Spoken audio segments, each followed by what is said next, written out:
నమస్తే, good morning అందరికి. So good morning అందరికి. ఫస్ట్లీ సినిమాని సపోర్ట్ చేయడానికి వచ్చిన మీడియాకి thank you so much. And అలాగే సినిమాని సపోర్ట్ చేయడానికి వచ్చిన హీరో అనిల్ రావుపూడి గారికి,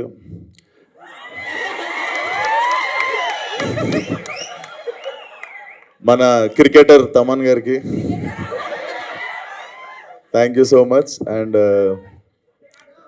ఈ సినిమా చూసినప్పుడు ఈ ట్రైలర్ చూసినప్పుడు ఒకటే అనిపించింది అశ్విన్, వచ్చిన డైరెక్టర్ విశ్వక్సేన్కి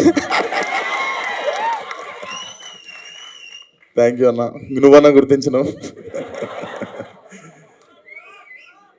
అరే పొద్దున షాపులు కూడా తెరవారు, ఏం అరుస్తుర్రా. సో ఈ ట్రైలర్ చూసినప్పుడు ఒకటే అనిపించింది అశ్విన్, చాలా పగడబందీగా ప్లాన్ చేసావు మైక్.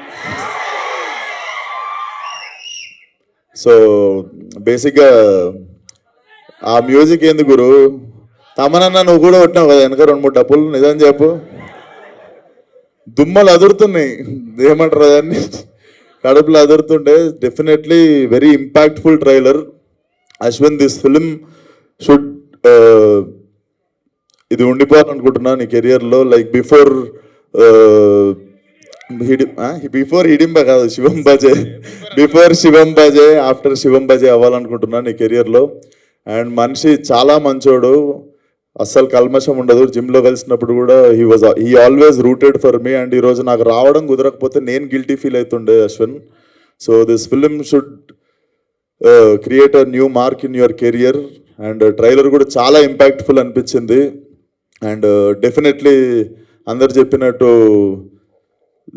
ట్రైలర్ చూసినప్పుడు నాకు కూడా అనిపించింది there is some power behind this అని చెప్పి. సో అది శివుడు అనుకుంటున్నా. అండ్ August 1st ఆడియన్స్ అందరు కలిసి అశ్విన్కి బర్త్డే గిఫ్ట్ ఇస్తారు అనుకుంటున్నా బాక్స్ ఆఫీస్తో. So thank you so much, keep supporting cinema. Thank you. Thank you so much.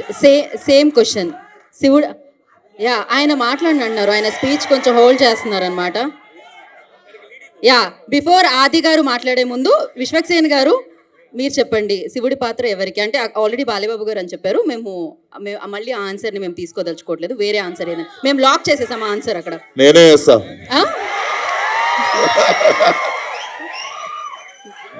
బాగుంటుంది, ఖచ్చితంగా ఉగ్ర రూపమే పెట్టాలి అక్కడైతే.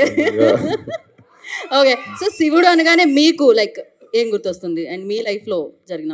నాకు డెఫినెట్లీ గామి గుర్తొస్తుంది. ఎందుకంటే నేను వారణాసిలో ఒక 15 రోజులు అఘోరా పాత్రలో తిరుగుతుండే. అప్పటికి ఇంకా ఫలక్నామా దాస్ రిలీజ్ కాలేదు. ఈ నగరానికి ఏమైంది, రిలీజ్ అనౌన్స్మెంట్ అయింది అంతే. సో అప్పటికి ఇంకా మనం అక్కడ పోనీ అక్కడ ఉండే కొంతమంది తెలుగులు కూడా గుర్తుపట్టడానికి స్కోప్ లేదు కదా. చాలా రోజులు నేను నిజంగా అఘోరాని అనుకొని చాలా మంది వచ్చి భిక్ష చేసారు నాకు. నవ్వే మ్యాటర్ కాదు, బేసికల్లీ అక్కడ చాలా మంది అఘోరాలను చూస్తుండే నేను. So they believe me, it was very emotional. ఆ టైంలో కొంచెం ఒక జోన్లో ఉండే. So that 15-16 days remind me. So Bam Bholenath. Seriously మీరు ఆ సినిమాకి చాలా కష్టపడ్డారు, అంతే మంచి అప్రిసియేషన్ కూడా రావడం జరిగింది.